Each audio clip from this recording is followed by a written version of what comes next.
Isi perdebatan diduga antara Sri Meliani, Ibunda Lady Aurelia dengan Lutfi, dokter koas Universitas Sriwijaya, hingga berujung penganiayaan beredar di media sosial. Dari rekaman itu terungkap awal mula sampai pemukulan Lutfi oleh sopir Lina Dedi, Fadila alias Datuk terjadi. Juga bagaimana tabiat Lady selama koas di Rumah Sakit Siti Fatimah Palembang terbongkar. Lina awalnya tidak terima karena Lutfi berbicara kasar kepada anaknya Lady soal jadwal jaga. Menurutnya, putrinya itu anak tunggal dan tidak dimanja. Dalam pertemuan tersebut, Sri Melani berulang kali adu mulut dengan Lutfi dan kedua teman perempuannya. Bahkan ketika teman Lutfi hendak menjelaskan, Lina Dedi menolak untuk mendengarkan. Ia sampai membentak dan mengatakan tidak ada urusan dengan temannya tersebut. Hingga akhirnya rekan Lutfi itu mengungkap jika dari awal Lady juga berbicara dengan kasar. Dari penuturan teman-temannya pula, Lady disebut anak yang egois. Namun lagi-lagi Ibunda Lady terus mencecar Lutfi karena harus bertanggung jawab sebagai ketua kelompok koas.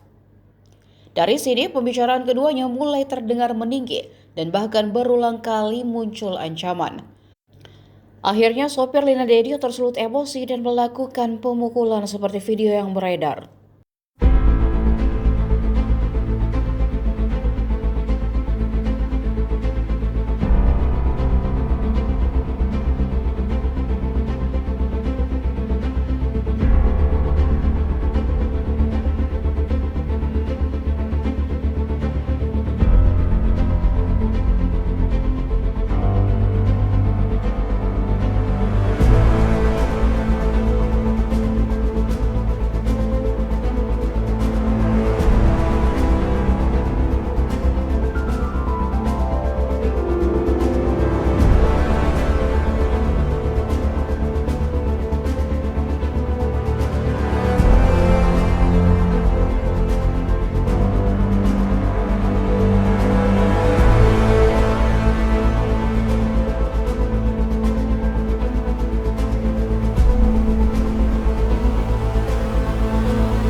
Download Tribun X sekarang, menghadirkan lokal menjadi Indonesia.